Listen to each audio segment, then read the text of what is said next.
Well, hello, and welcome to the Growth Mindset Podcast. Join me, Sam Harris, on my journey of curiosity and growth. I have conversations with some of the world's most fascinating humans, from billionaires to Olympians, and most everyone in between, such as suspiciously happy people and even a hitman. Success isn't just for successful people, it is earned, and you can earn it too. I find out how ordinary people become extraordinary to fuel your own growth mindset.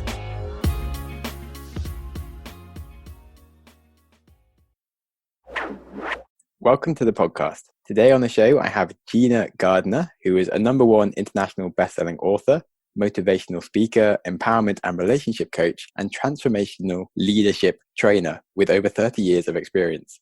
So welcome to the show, Gina. It's our pleasure to have you. Thank you very much. It's a real pleasure to be with you. So I'd like to start with just a brief kind of summary of the guest's life story. So can you give us like a 2-minute, who is Gina, what happened to you in the past series of your life? As a child, not particularly happy at school, started teaching at the age of 21 and found who I was, that I was very good at it and I loved it, was promoted very quickly and became the deputy head of the largest junior school in the borough when I was 28. And I was promoted to be the catalyst for change. I was the youngest bar 2 on the staff. And I worked with the head, and then we got to the February half term of that first year of deputy headship and I went off skiing. I had a really bad skiing accident, fell about 150, 200 feet down a black run. And at the time I'd got concussion, but 5 weeks later I went skiing with the children from school. We were part of the borough party. I was the deputy leader. And at the end of the week, I found that I wasn't feeling very well, went to lay on my bed and suddenly discovered I was paralysed down one side. And it took me till the end of May to get back to school. Wasn't right, but thought that I've got the summer holidays, I'll get myself sorted out. 10 days into the summer holidays, I got a phone call from my head's wife, hysterical. She'd found my head teacher dead in bed. He'd had a massive heart attack. And so far from it being a quiet, recuperative holiday, it turned out I was helping with the funeral, had to let the staff, the parents, the local authority know, and I became acting head, and I was appointed the following January to be the permanent head. Over the next few years, my mobility deteriorated so that by 1987,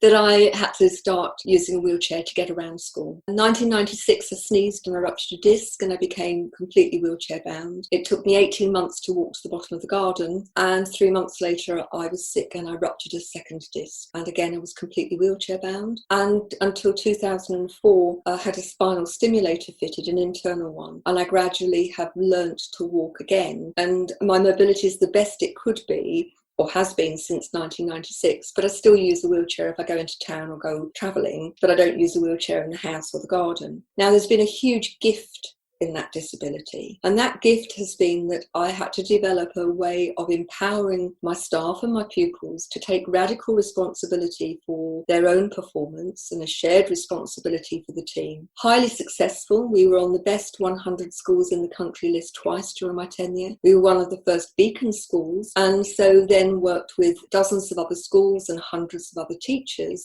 using that same techniques and technology. Meanwhile, worked as an advisor for the government, worked for the National College of School Leadership and London Institute. But my health was deteriorating, and so in 2004 I took the very difficult decision to leave education. Daytime television doesn't do it for me, so I did a research project to look at were the issues facing other businesses, whether they were health or local government or finance, manufacturing, retail, were the issues the same as they were facing us in education? Of course they were. So I wrote my first couple of books, which became my calling card, and for the first few years worked mainly in corporates. But then in the recession 2008-09, all of my contracts disappeared, and so I started working with smaller businesses on a sustained level. And all of those businesses that I've worked with for more than 9 months have become far more productive, more profitable, better relationships and better work-life balance. I had a growing sense of purpose that I needed to do more. So much poor leadership, unhappiness, depression, stress. And so just over 2 years ago, I started Genuinely You, which is all of the programs are online and they're designed to help people step into greater happiness, success and fulfillment. Along the way, I've written 3 more books. The latest one, Thriving Not Surviving, The 5 Secret Pathways to Happiness, Success and Fulfillment. And those are, if you like, that's the navigational tool to achieve happiness, success and fulfillment consistently. Yeah, I'm all into surviving. You've only got one life, there's not much time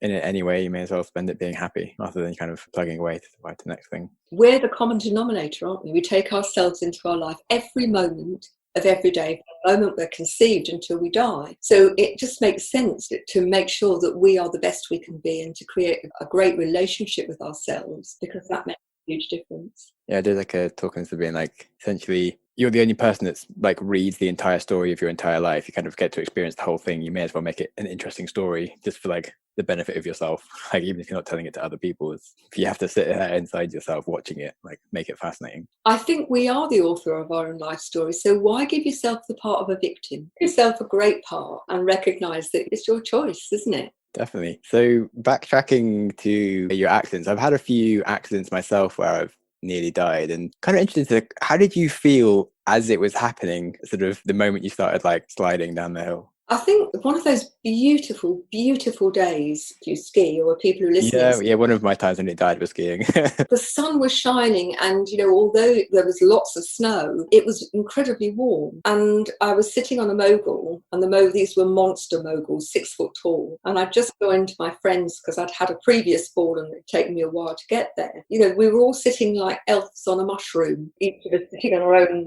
own mogul.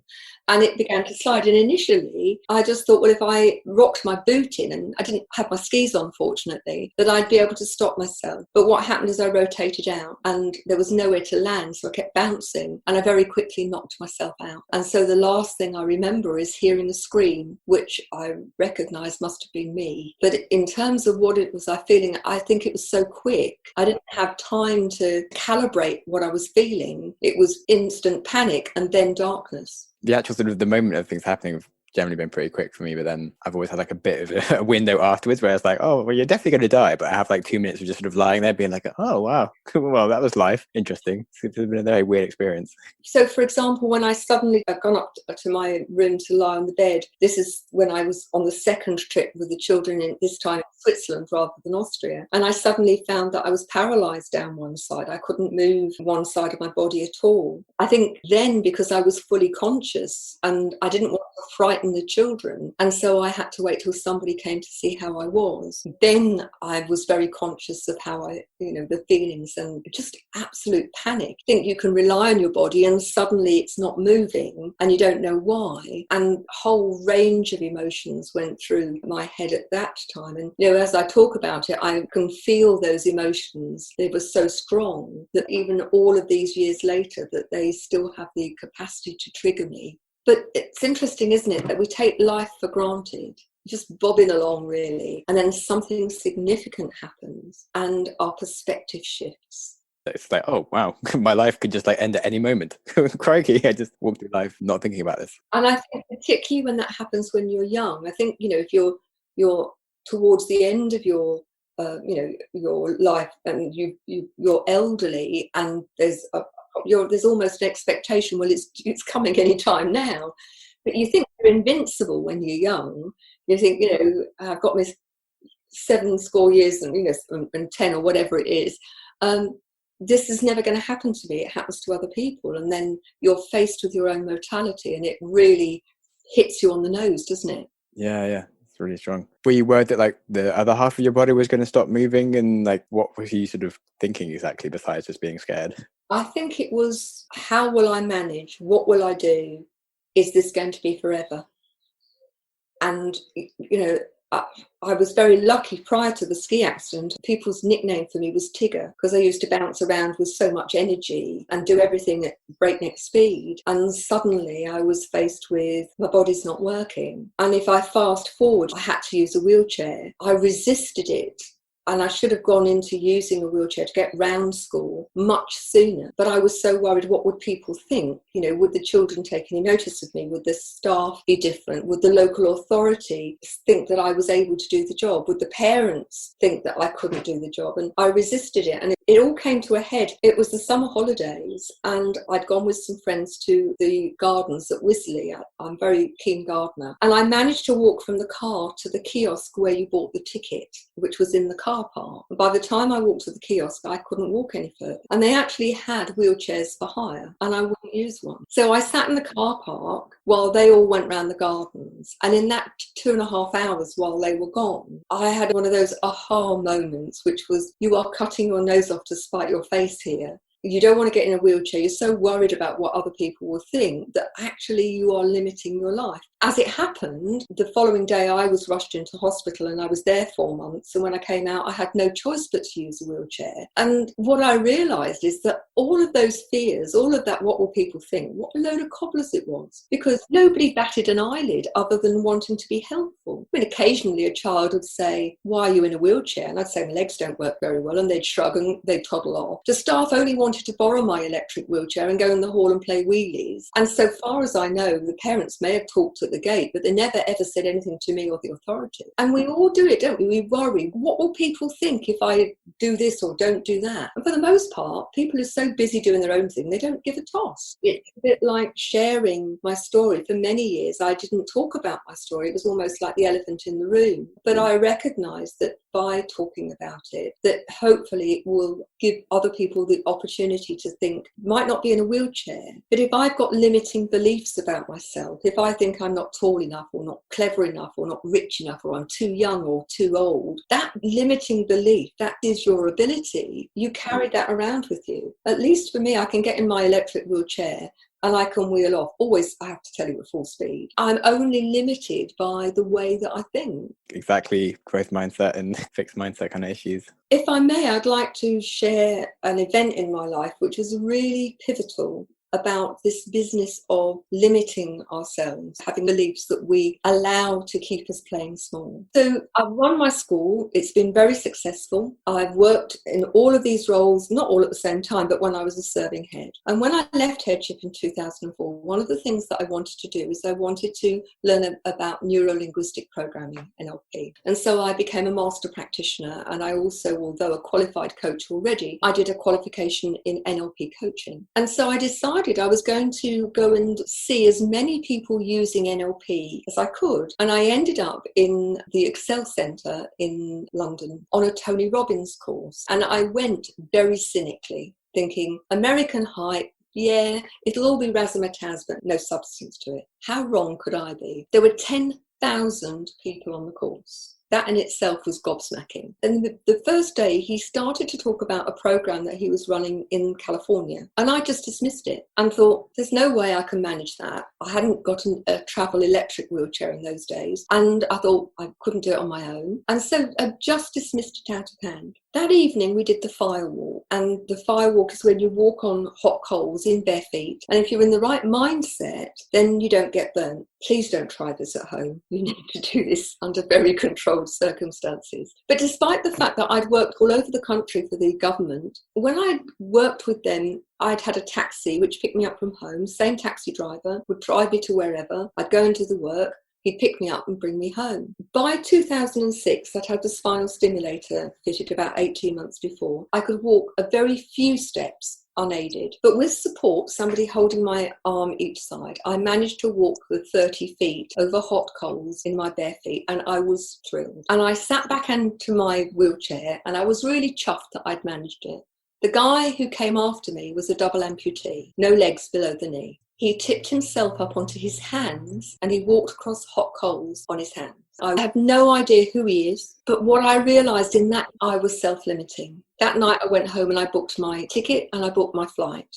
I went off and did the program in California. Since then, did all of his Tony Robbins' programs, became a senior leader. I've been all over the world talking, speaking, working on holiday. And I owe it to that man who I've no idea who he is, because he taught me the only thing that's going to limit me is me. And if you're listening to this, what I would say to you, ask yourself the question, how often are you self-limiting? How often are you not doing things because you think you might fail? And rather than giving it a go, that you're saying, no. Because ultimately, if you have a success mindset and you work on the principle, I don't quite know how I'm going to manage it, but I am determined to manage it, then the door is open. If you believe you'll fail, then the door is closed. Very self-fulfilling prophecy, really, isn't It you have the is mentality indeed. that you're going to do it. You work it out along the way, and you need to work out the first step to then like start working out the second step. You don't need to sort of see the whole path. Yeah, nice story. Thanks. And very true, I have to say. It can't be very true, can it? It's either true or not, but it is a true story.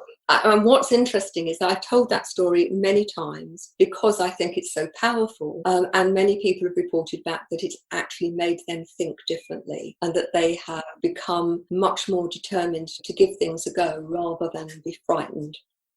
Yeah, there's a lot of like glass ceilings in our minds that we're just not aware of, or like kind of like the 4 minute mile when someone goes and does it, like, oh, people can do it, and all these things that we don't think about, and definitely have these sort of things going on. And like, even like in businesses before that I've done some like successful things, but I haven't really raised like a big amount of money or anything. And now my current one, I'm like, screw it, I'm just going for it. Like all the other people that have done it, like they just did it because they felt like doing it. Like there was something that makes you qualified to go and do these things. I've done a lot of research about highly successful people, and what I've discovered is that actually there's nothing superhuman about them. The one thing that makes the difference is that they have an absolute belief that they will succeed. And when you look at very successful people, many of them have failed many times, but they don't see failure as a negative. They see failure as an absolute opportunity to learn. And I'm reminded of Dyson. You know, many people have got a Dyson Hoover or air conditioner or fan. But did you know how many prototypes he created before he got his first working Hoover? I think it's like 1,200, but maybe it's something much bigger. Well, I've read that it's 2,000. Now, if he'd given up at 1,999 prototype, he wouldn't be elected the richest businessman in England, I believe, last week or something. Yeah, I read that. I was like, whoa, I didn't see that coming. So it's having the resilience and the determination, but also the mindset which says the only failures are the failure to try or the failure to learn from your mistakes. Totally agreed. We seem to see things in the same way on that side of things. But yeah, I mean, I remember when I was in hospital with my leg and thinking that I might be in a wheelchair for a while, I was kind of a little bit excited in some ways of being like, I've been meaning to do a lot more writing and failing because I keep on running around doing too many things. I was like, oh, if I'm stuck in a wheelchair, I'll like actually have to do the things that I haven't got time to do. And in some ways I was like, yeah, I can make the most of this and try to focus on the positives. But yeah, I guess that kind of was already kind of grateful for just being alive, because I thought I was going to die before that point. And I was like, oh, well, maybe if I'm in a wheelchair, that's also already fine. So I think I kind of somehow had the right mentality. But I'd already nearly died like 3 times already before that one. And my mum started to have some heart issues as well. So it's kind of not good for her heart if I phone her from hospital again, being like, oh, so mum, like, honestly, I am fine. Yeah. The one thing that I think that for me, that looking back, is on every level I should have died. You know, the fall was so long and so challenging that actually what it taught me is, right, what am I going to do with the rest of my life? Because what I want to do is make a positive difference. And if I've been given this second chance, then it makes sense to make the most of it. Yeah, definitely. It's been really useful in terms of helping guide your life and do more sensible things. It's sort of, I would recommend nearly dying to anyone if they can get around to it at some point. It wasn't too convenient to have like 3 months out to sort of make you a bit more aware of these things. And life is certainly too short to waste putting off doing the things that you want to do with it. What's interesting listening to you is that I have no doubt that you're not someone who stays within your comfort zone, that you are ready to challenge yourself, and that actually you need that level of challenge in your life. And if it's not there naturally, then you'll create that opportunity. And it's very interesting because if you think of the continuum, along the continuum, there are those who need absolute certainty. You know, security and safety is their watchword, and who will stay within their comfort zone, you know, and often to the extent that, you know, they eat the same things and they go to the same places and so on. And at the other end of the continuum are people who need that level of challenge and uncertainty and variety. And there's nothing good or bad about them, they're just different. But, you know, people listening to this, I think one of the things, you know, is recognize where you are on the continuum and the fact that that's okay, but also other people are coming from a different place and that you need to understand one another. It's not that one's right and one's wrong, it's just that you're wired differently and that your needs, your motivation is very different. And there's a great model of motivation which talks about 4 psychological motivators: certainty, security, and then the last 2 are the spiritual motivators, that of learning and contribution. And for some people they're very important, and for some people they have no importance at all. But understanding where you come from is really useful, and recognizing where other family members and colleagues at work and friends come from can make relationships so much easier to manage and to thrive. fascinating. I definitely did take a while to kind of learn where I was in some of those things. And you sort of think that you recognize that you're different, but you still expect people to kind of have some of the similar things to you, maybe. And it would be like a distribution about your norm rather than like, actually, maybe I'm kind of the weird one over here and like everyone else is sort of more over there. And I would say it's not about, not weird. It's simply just recognizing that in order for people to feel really fulfilled, you need to have that need met. And if it's not met, if we put you into a situation where every day was the same and there was no challenge and there was nothing new and there was no physical exhilaration from what you were doing, I suspect that you wouldn't thrive. No, I get pretty nuts. Like I'm not very good with like a job. Those kind of normal things. I can't really watch TV. If you put somebody else who needed high levels of certainty and the routine, who was fearful about doing things that they didn't know, and they asked them to do the things that you do, they would be incredibly fearful. They certainly wouldn't be thriving. They'd be terrified because it would take them out of their comfort zone too much. Yeah. This is one of the interesting things, like you sort of, not sure about Tony Robbins exactly, but some of those style of leaders kind of put people more in a box of being like saying that everyone should be an entrepreneur or everyone should kind of be like this and that like their life isn't fulfilled if they're not living in this way. I don't think it's Tony Robbins exactly. I couldn't disagree more. I think each of us are so individual. We've got to find what's right for us. And I think one of the reasons that there is so much unhappiness in the world is so many people are trying to fit, to shape themselves to satisfy somebody else's blueprint of how they should be, and not being authentically, genuinely who they are. And so long as what you're doing is not damaging other people or the environment or whatever, being true to who you are and finding a route that works for you is really important. The great things about life is finding a profession, a job, a way of supporting yourself that you actually are passionate about and that you love. Because then when you do that, it's not like going to work every day, it's going to play every day. And so for you, finding a job that has a level of excitement and a level of variety and, dare I say it, danger, there are roles out there. And it's just finding the right one for you. Because if we put you into an office, 9 to 5, paper-based, in front of a computer, I suspect you would wither and die. At least emotionally and spiritually you would.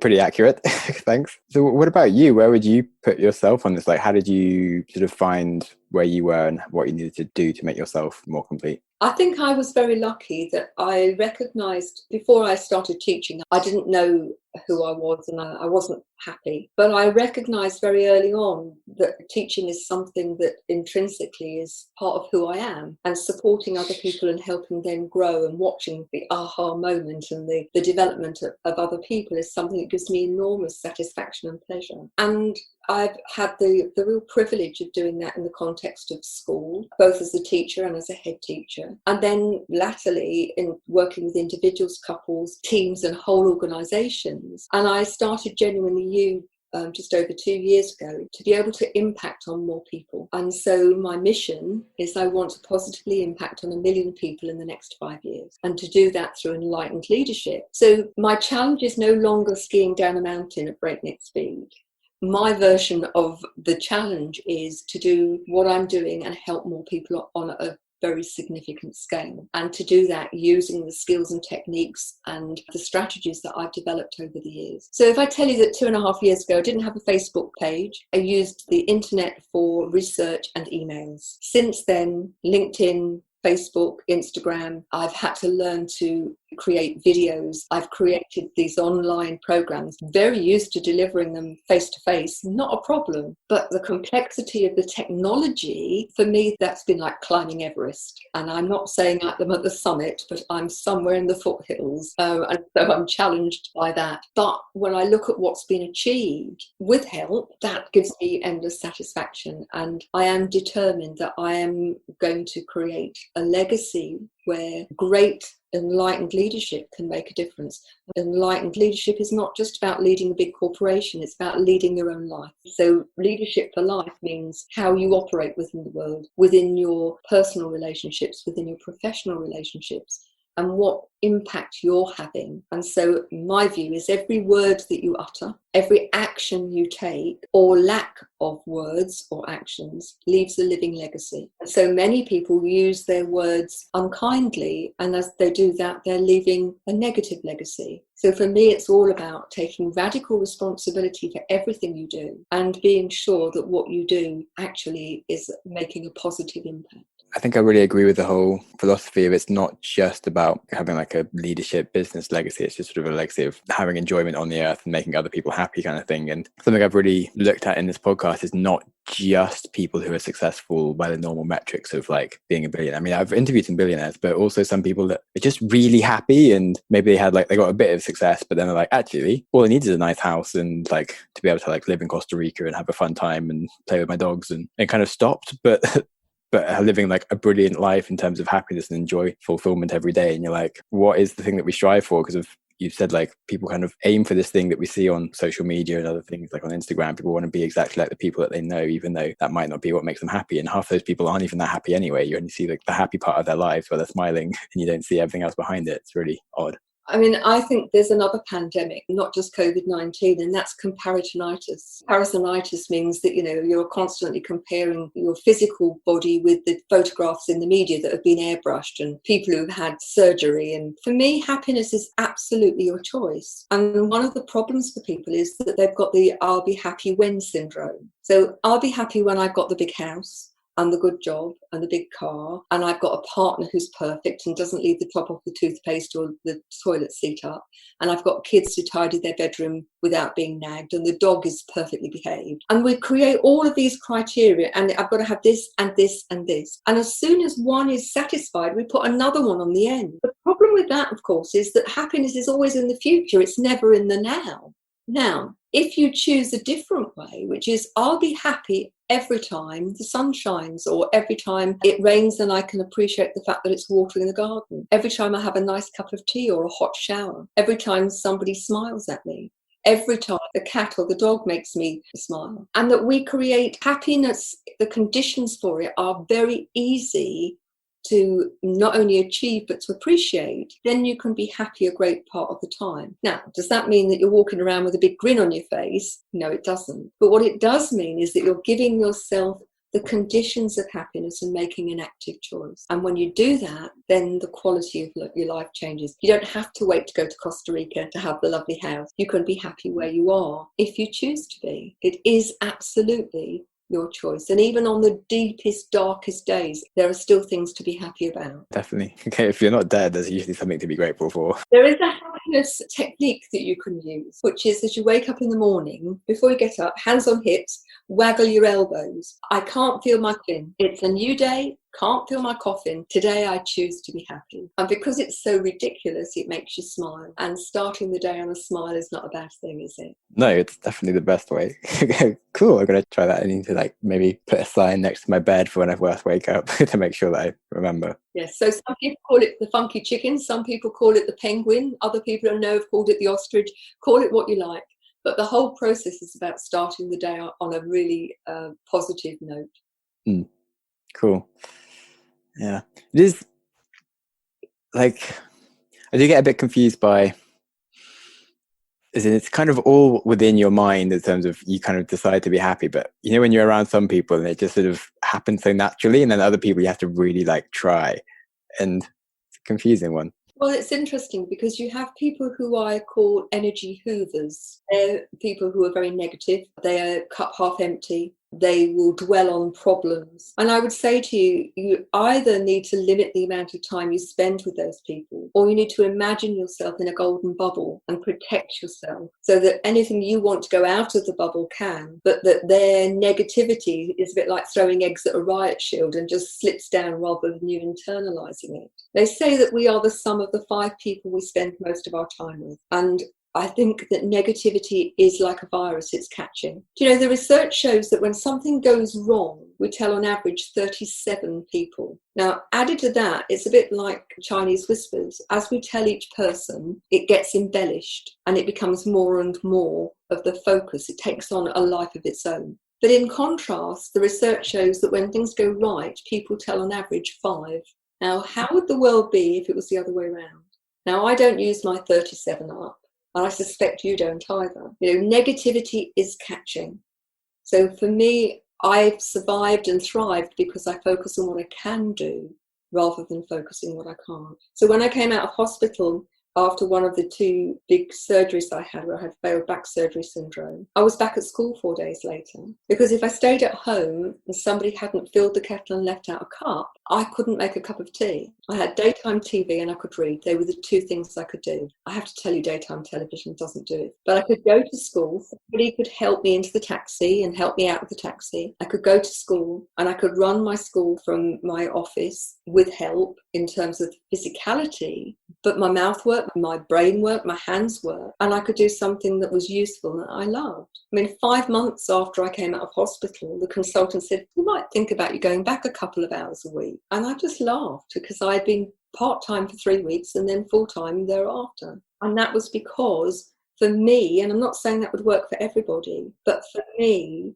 the focusing on what I could do and doing something positive and useful was a huge part of who I am and of my recovery. That's interesting, because I think some people they almost need to have like the break, like you said. Some people kind of get energy from being ill and kind of stuff.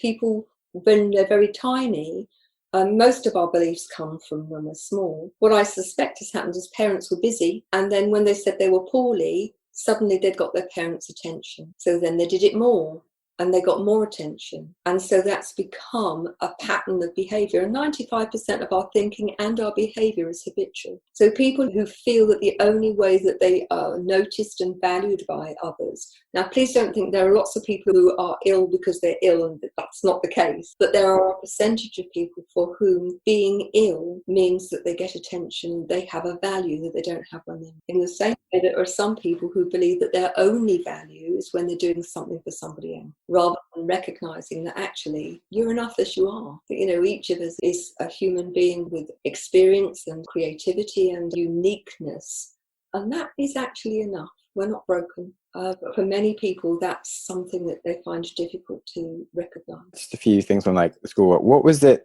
you think that you implemented that helped make it win the awards that it had? So I couldn't physically get into my classrooms. So I couldn't micromanage, although I'm honest enough to think if I'd been able-bodied, I probably would have done. So one of the things that we did is people bandy about words like excellent or could do better. But excellence to you may mean something quite different to me. So one of the things which I think was really pivotal was to create a shared understanding, a shared language around what does excellence look like in the context of relationships, of planning, in terms of execution. How do you move from okay to good? And what's the difference? What are the nuances between good and excellent? And because of that, everybody was very aware and could work for that. So I think that was really important. Choosing the right staff. And I think that starts with your advert and your interview. So my interviews would start in this way.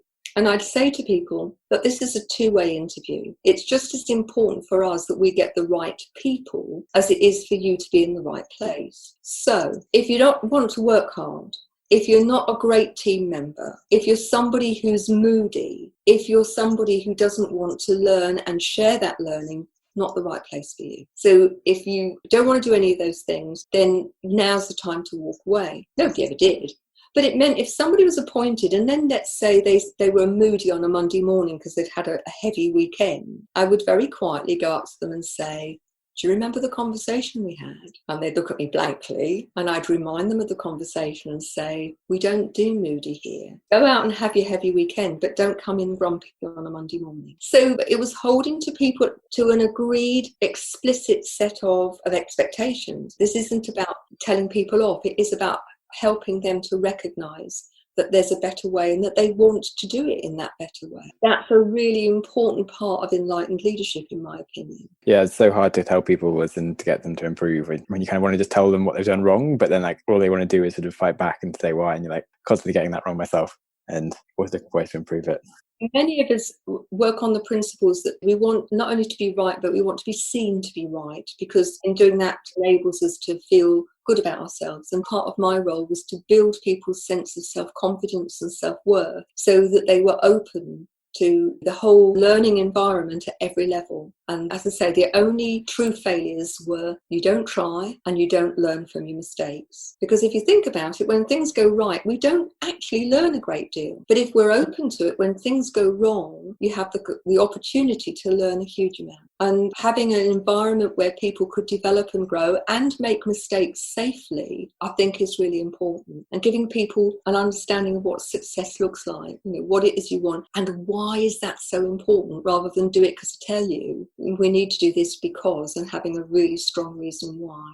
We've covered mainly like your accident and sort of lessons around that, but we haven't discussed anything like failures of your own choices as such, and like lessons you've learned from that. That's interesting. Along the way, I've made mistakes. That's how I've learned. Inevitably, professionally, I think you learn as you go on. And have there been big gaffes? Early on, I appointed a couple of people because there was a teacher shortage, and I thought I'll appoint that person because I might not get somebody else. And I learnt my lesson that you don't do that, because actually, if you've got the wrong person, that creates all sorts of problems. So I would say, in many ways, the failure, I suppose, for me has been a personal one. In my absolute drive and focus that school would do well, and my health was in a sense put on the back burner. Work has always been great pain control. When I'm busy doing something that I love and I'm interested in, I don't feel the body. And I think I took that to an art form. And if I'd listened to my body perhaps earlier on, maybe things wouldn't have got as bad as they did. Interesting. Yeah, yes. You only have one life. You can't really A/B test. It's a nightmare. And that even now, I'm a recovering workaholic.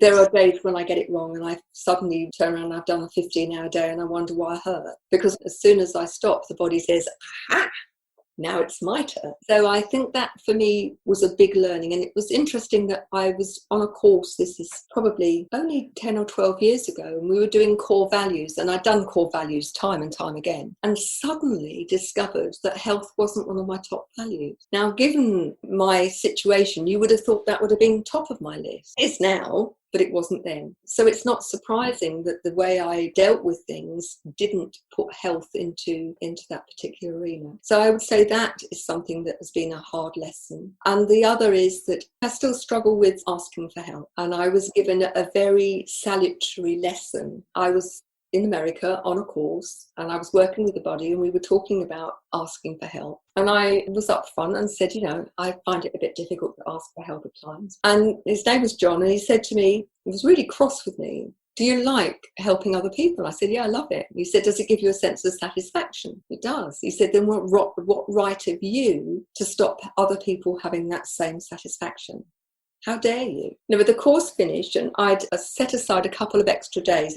It was in December. And so I went off to the local mall to buy Christmas presents. And I'd hired a big electric wheelchair. And on my way back, there was a mile-long drive from the road to the hotel, and it was uphill. About a third of the way up the mile, my wheelchair ran out of gas. I had no phone that was working because there was no connection. And I was in the middle of the drive in my electric wheelchair, stuck. Taxi drove into the driveway, and the taxi driver got out, didn't speak much English, and I don't speak any Spanish, but he could see the predicament. So he parked the car, he made his passenger get out, and they started to push the wheelchair up the hill. Then another taxi arrived. The first taxi driver flagged down the second taxi. There was a big argy-bargy. Again, the taxi driver was Spanish, and his passengers got out. So now there's 2 parked taxis. I've now got 6 people pushing one behind the other.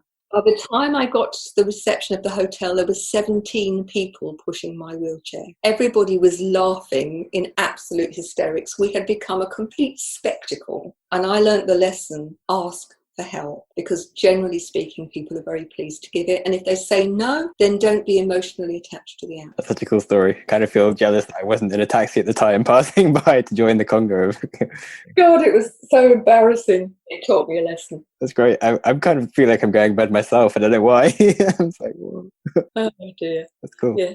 So I would think they're my biggest learnings, really. Interesting. I like asking these questions. I feel like you must have some interesting stories from teaching children. Have you ever had any kids that were going in the wrong direction and like you feel like you made a difference to turn them in the right direction, or maybe someone that you failed to help? I'm very fortunate that there are very few children, I believe, that I failed completely. No doubt I could have done more. But some pupils spring to mind. And one of the nicest things that happened to me towards the end of my headship was that I had a visitor from a pupil that I had helped. And it was very early on in my teaching career. I had a class of children, and I had a boy in the class called Paul Was. His nickname was Wizzy, and he was frightened of maths. He was struggling, and he kept on saying, I can't do it. And his mum used to say, well, he's just like me, he can't do maths. And I'd say to her, look, hold on, it's really important. He's not you. We need to be clear about Paul is, I've not found the key yet. This is not your problem, this is my problem. I need to find the right way to teach you so that you get it. And over the year, he started not only to enjoy maths, but to be very good at it. This day, I was in my office and my secretary popped in and said, there's a visitor for you. Do you think you could pop out? And I came out and there was a bloke. He was in his 30s and he was holding the biggest bouquet, a huge bottle of champagne and the biggest box of chocolates I had ever seen. And he said, you don't remember me, do you? And I thought, no, I don't remember you. And he said, I'm Paul Was. And I instantly remembered him. And he said, I just want you to know that I saw your picture in the local paper. I was come home to see my mum, and there was something about the school and you were in the paper. And I've come to thank you because I'm now in the financial industry. All of my work is about maths, which I love. And that's all because you helped me learn to love maths. And that was just magic, because most of the time you have no idea. You do your job and kids go off and you hope that they've taken the lessons that they've learned. But you often don't hear back. We may occasionally see things in the paper or meet a parent and they say what the kids are doing. But that was a really special moment of a child who had significantly struggled but turned things around. And why? Because he suddenly learned to believe that he could. Absolutely growth mindset. I love all these stories. Did you cry at the time? I feel like I might cry right now. I have to say, I was just so gobsmacked that he'd taken the time, and it was just lovely. And these days with social media, what's been nice is that people that I've taught have found me, and I've had many messages through social media saying, do you remember me? I just wanted to let you know how well I'm doing and thank you, which is just very special. Yeah, I bet you must have like a lot of people that remember you. Let's hope for the right reasons. Yeah.